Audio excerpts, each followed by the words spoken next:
As the Canadian Forces Snowbirds made their way through Canada, flying past cities large and small to salute healthcare workers through something called Operation Inspiration, there was an accident. The Snowbirds had started Operation Inspiration flyovers last month due to COVID-19 and began their flypast in Nova Scotia, then working their way west. The Snowbirds were left with only 2 routes when this accident happened, one from Kamloops to Kelowna, and then from Kelowna to Victoria, I believe. As the Snowbirds took off 2 by 2 from Kamloops Airport, one of the aircraft's engines failed. Here we can see that the pilot is trying to gain altitude so that ejection would work out smooth, but rather the aircraft stalled and went into a nosedive, forcing the pilots to eject immediately. The Snowbird crashed in a residential neighborhood and thankfully killed none, but it did destroy a house. If we rewind a bit, we see that both pilots had ejected safely.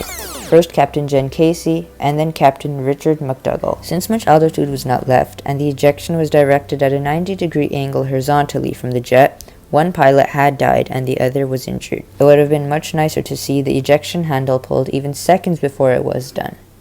But we have to be thankful for Captain McDougall, who still survived. As for Captain Jennifer Casey, who had joined with the Snowbirds in November 2018 and had been the public affairs officer, well, you're a hero of the skies. Hello, I am Colonel Ron Walker, Commander of 15 Wing. It is with a heavy heart that the Wing Chief and I welcome you all here this afternoon to 15 Wing Moose Jaw.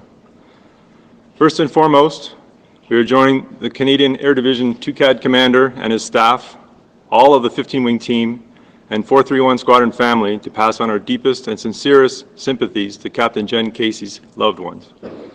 We are truly saddened by her tragic loss, and we extend our thoughts and prayers to all her family members, colleagues, and friends.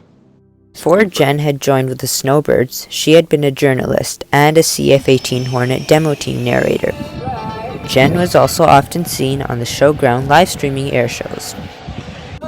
There's your 2019 Canadian Forces, Snowbirds! As of now, the Snowbirds have stayed idle in Kamloops and have not progressed in Operation Inspiration.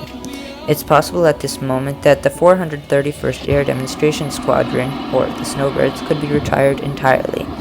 RSF began using the CT-114 Tutor back in 1963 as a trainer airplane. In 1971, the Snowbirds were founded, and they used 11 of these jets. This year marks their 50th anniversary, and they in turn have a record of 9 deaths during flight.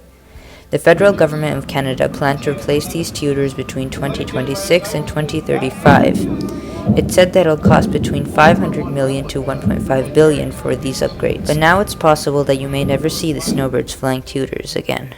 RSF and the Snowbirds are conducting investigations and will slowly let out more answers to the cause of this crash in the near future. Also, this past weekend, Captain Jennifer Casey was returned to her home city of Halifax for condolences and her funeral. Residents of Halifax dressed in white and red to salute Canada, the Snowbirds, and ultimately Captain Casey. Thanks for watching. Also remember to subscribe to Airborne Pro, and we'll be looking forward to seeing you in another one of our videos.